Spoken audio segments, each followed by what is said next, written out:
Hello, I hope everyone is doing well. I just wanted to make a video on a candidate interview. So whether you're a recruiter or looking to become a recruiter, I'm going to talk about a few questions that you should be asking. I take a very different approach to what most people are taught. Most people are taught to sort of interview, like a provisional interview, what an employer will do. But I take a different stance, and it's been more successful in what I've been doing in the past few years. So I just want to touch on if a this video is going to be on if a candidate applies for a position. So first thing you want to do is obviously look through their CV.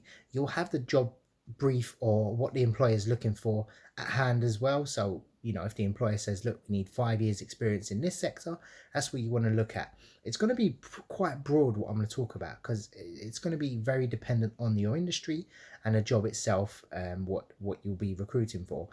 So the first 3 points I want to touch on, and what I would actually ask is, where are they located? How far is it? Now, the general rule I try to stick to, depending on where it's located, is about half an hour journey. I try, if it's, 45 minutes, yeah, you can do that at a push. But if it's more than an hour, chances are the employer might not like it. The candidate probably won't want to go for the role. And also, chances are they'll drop out after a while. I've had candidates willing to travel, an hour and a half, and they've, been very successful, and they've stayed for, number of years. And I've had candidates that have, dropped off after a few months. So you don't want that, because it doesn't leave a good impression with the employer. Now, obviously, location you touch on. If they're in a position that they're still working on, the question I ask and how I phrase it is, what's prompted you to start looking for a new position? So if they're working somewhere at the moment, what's made them want to apply for a new role? Is it salary? Are they not getting on with their boss? This question can tell you a lot about the actual candidate. Just let them talk. Just ask it in a nice, subtle way. I know sometimes if I know their company, I'll say, look, I know that company's quite reputable. What sort of prompted you? And you've been there 5 years. What sort of prompted you to start looking? They might say, look, the salary, I'm not progressing, but they may say something that might sort of ring alarm bells, that you don't want to actually work with this candidate. So it could be the stage of, the hours are too long, or I'm traveling, 45 minutes, and this new position you're recruiting for is over an hour away. Chances are they're not going to want to do it. So this is a fantastic question, a very strong question. The other one I want to touch on is, what is your salary expectation? So depending on when they apply for the job, if it's on the job advert, you want to obviously just find out what they're looking for. I try to be upfront as well, and I tell them what the salary is, if they want 35 or they're on 32, and I try and work out. Sometimes candidates, 9 times out of 10, they'll tell you what they're on now, but sometimes they may say, look, I don't want to disclose that at the moment. I'll say, fair enough. Can you give me a range in what you're looking for? So is it 30 to 35? And they'll say, fine. This is valuable information to the employer as well, when you put them forward. So you want to disclose this with their permission as well. So that's how I'd start off the conversation with, why you started looking, how far you away for you are the job, and what sort of salary expectations are. This saves a lot of time. The reason I do this is because I used to get to the end of the call, and then suddenly I'll say, look, the salary is 35,000, and they'll say, oh, I'm already on 45, I don't want to look to drop. Or once you work out where the position is, it's too far, etc. So you save a lot of time. Within 2 minutes you can cover a lot, and you build a relationship, because the candidate feels like you've listened to them, rather than started saying, what experience do you have in the industry, how long have you been doing it, why are you looking to leave your current role. So these sorts of ways, it sets you apart from other recruiters as well, and the competition is fierce out there, so you want to do these little things that obviously sets it apart.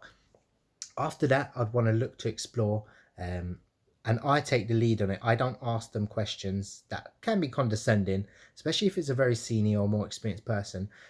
I have like the job description in front of me. Let's use an example of an accounts payable. If it's an accounts payable, look, I'll say, look, based on what the employer has told me for this role, you'll be looking to have 2 years experience, and you'll be proficient in SAP, as well as advanced in Excel. Would you say this sort of matches your experience? And they'll say, yeah, totally. I've been using Excel. I've used SAP in my last 3 positions. So you'd write all this down, because you're going to, obviously, if they're suitable at the end, send these details to the employer, which will hopefully push an interview for yourself. So once you get through that, you may want to talk about a little bit about the process. So I like to keep my candidates informed. I'll also know well in advance, unless it's a new employer, I will say, look, the turnaround time for me sending your CV will probably be about 2 weeks. Or, if it's an employer I've got a good relationship with, I'll say, look, based on me recruiting for them in the past, I know for a fact that if I get a phone call into the HR, they'd want to see you. What is your availability? So you always want to get their availability.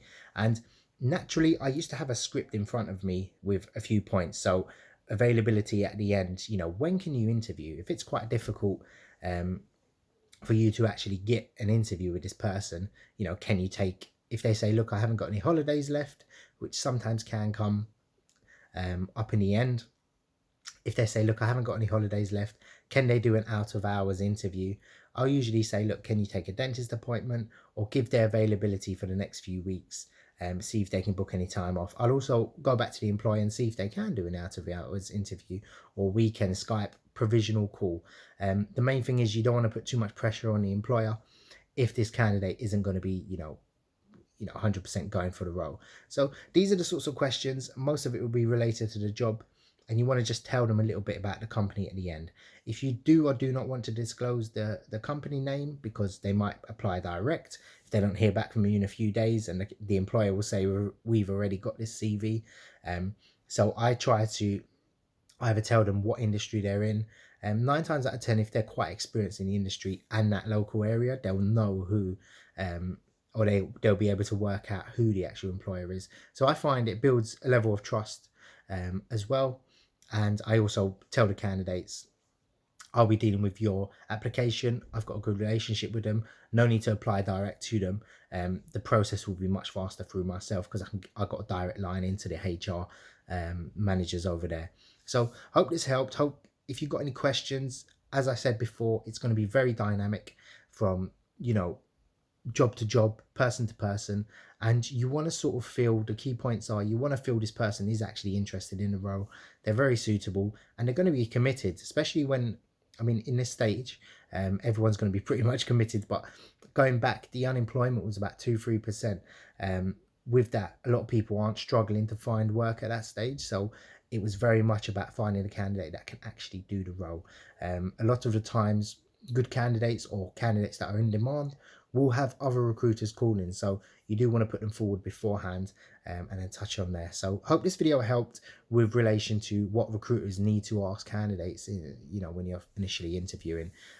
It takes practice. You'll eventually, I can work out in a few minutes whether if someone's going to be committed, or I can, if I know the employer well, I know that person's going to get the job. And sometimes I tell them, you've got a very high chance, based on my previous hiring with this company as well. And I get their feedback, and it's a very interesting process, I find. So this is what I like about recruitment, dealing with the candidates and seeing if they're very suitable.